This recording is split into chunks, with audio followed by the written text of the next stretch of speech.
Assalamualaikum warahmatullahi wabarakatuh. Perkenalkan, nama saya Rizal Fahmi, NIM 23111068. Di sini saya akan menampilkan modul ajar saya untuk memenuhi tugas UAS ilmu pengetahuan sosial saya. Assalamualaikum warahmatullahi wabarakatuh. Baiklah anak-anak, di sini Ibu mengambil absen dulu. Ibu absen itu satu ya. Ya, Bu. Desta Lustianisi, Iya, Bu. Samina, Hadir, Bu. Ilmi, Rahmiati. Hadir, Bu. Oke, baiklah. Sebelum mulai pelajaran, kita berdoa dulu ya. Siapa ketua di sini? Desta, Bu. Desta, silakan pimpin doanya dulu ya. Ya, Bu.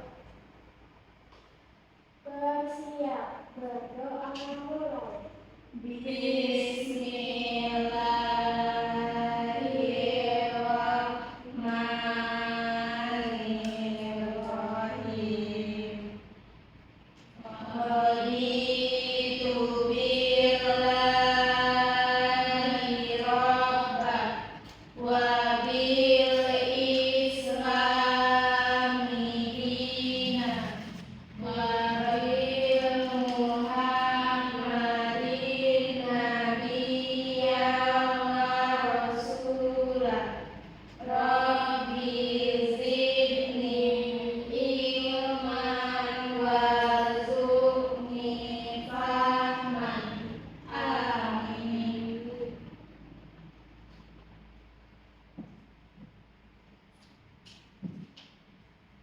Baiklah, di sini Ibu akan menjelaskan sebelumnya kalian sudah tahu tentang masalah sosial yang ada di Indonesia?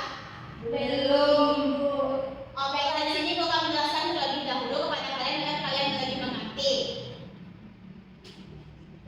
Kita mulai dulu tentang masalah sosial. Apakah kalian sudah tahu tentang pengertian masalah sosial terlebih dahulu? Tidak.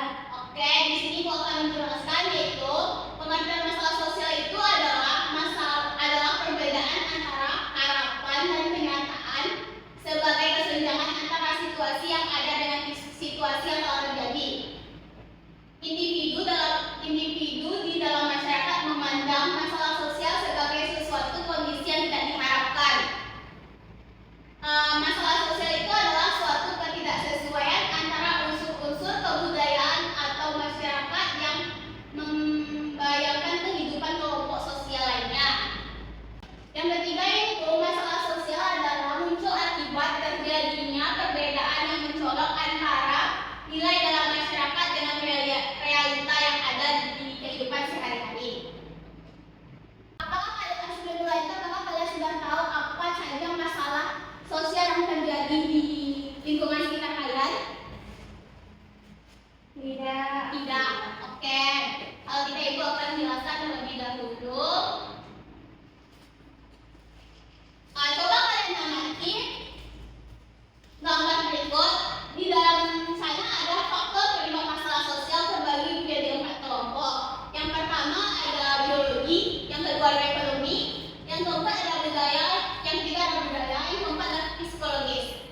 Apakah kalian sudah tahu dari keempat itu apa-apa saja masalah sosial yang di Indonesia? Kalau ada coba. Ada? Belum, Bu. Belum, baik. Jadi dijelaskan.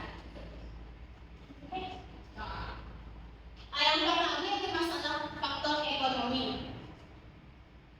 Faktor ekonomi merupakan salah satu penyebab masalah sosial karena banyaknya individu yang tidak mampu mencukupi kebutuhan dasarnya. Faktor ekonomi itu bisa jadi kemiskinan. Kemiskinan tersebut menjadi mereka tidak mampu memenuhi kebutuhan sandang, papan, pangan, pendidikan, dan kesehatannya. Kemiskinan tentu tidak diharapkan terjadi, baik secara individu maupun secara kelompok. Terciptanya kemiskinan mengisyaratkan adanya harapan atau kesejahteraan dan kemakmuran yang tercapai. Karena itu kemiskinan melahirkan ketidaksesuaian dengan keinginan masyarakat. Contohnya yaitu kemiskinan, penjajahan, dan gizi buruk. Yang kedua yaitu ada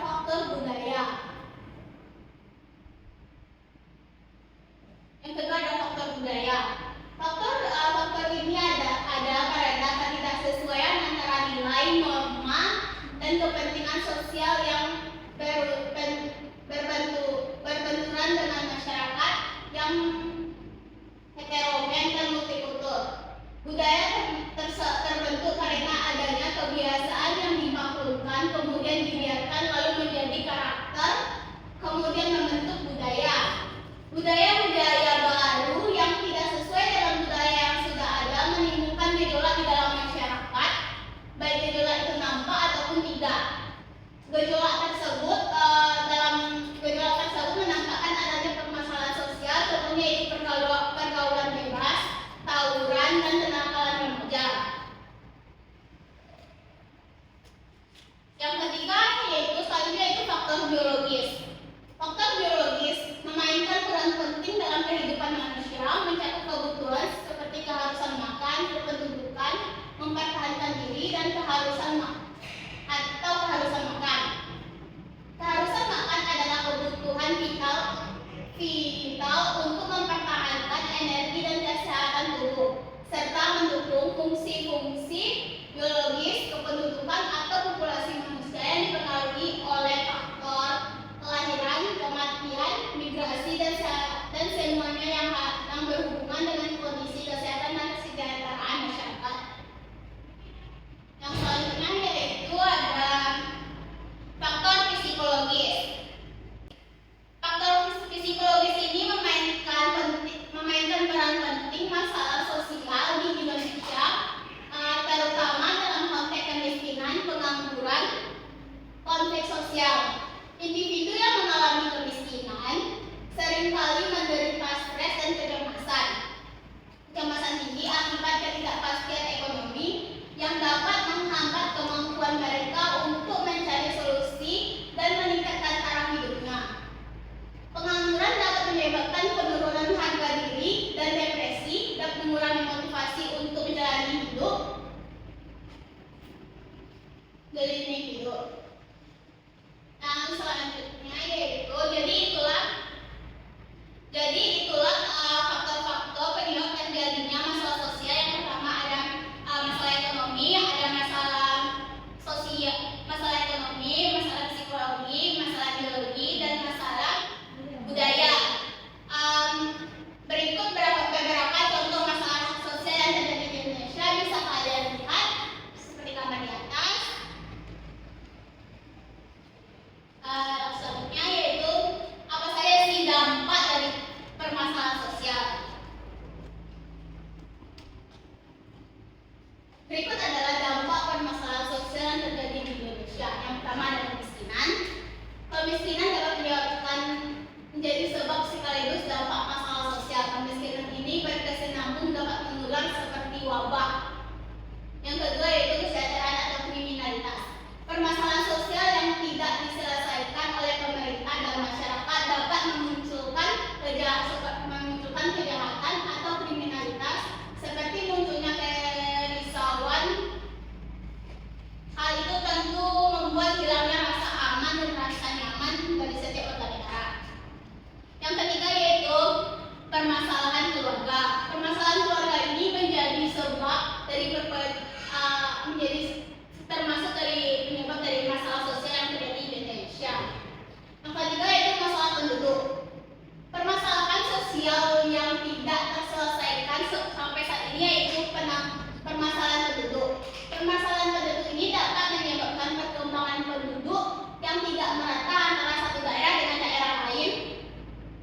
Perkembangan penduduk ini antara lain meliputi fasilitas yang tidak merata antara kota dengan daerah pedesaan, SDM yang rendah, dan kesejahteraan ekonomi yang seakan-akan dibedakan antara kota dan daerah pelosok. Yang selanjutnya yaitu kebodohan.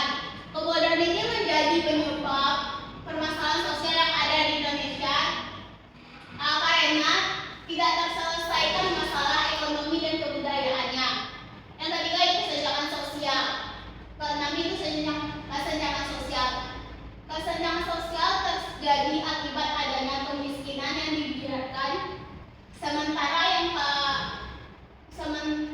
para kapitalitas dan pelaku KKN dibiarkan.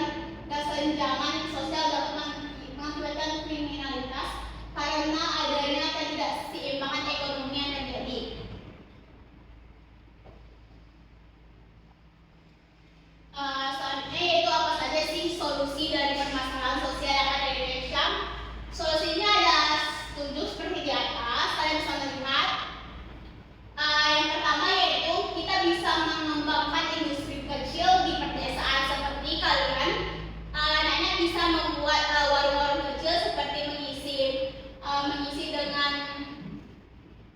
eh, kebutuhan pangan seperti bisa kalian jual beras atau makanan-makanan. Yang kedua yaitu meningkatkan mobilitas tenaga kerja dan stabilitas modal. Yang ketiga itu menanamkan nilai-nilai moral dan agama. Yang selanjutnya yaitu memberikan bantuan asuransi kesehatan seperti BPJS atau kartu-kartu lainnya. Yang selanjutnya memberikan dana bantuan operasi sekolah atau BOS kepada siswa yang membutuhkan. Yang keenam memberikan program beasiswa. Yang ketujuh yaitu yang terakhir memberikan bantuan langsung tunai atau disebut juga dengan BLT. Baiklah, sampai di sini materi yang Ibu sampaikan. Apakah kalian ada yang ingin ditanyakan atau ada yang ingin nambah ditanyakan? Tidak, Bu. Tidak. Kalau tidak, coba Ibu yang bertanya. Coba. Atau ada yang mau menyimpulkan dari PPT yang Ibu jelaskan, materi yang Ibu jelaskan tadi? Tidak ada. Kalau tidak, biar Ibu yang menyimpulkan. Baiklah, kesimpulan dari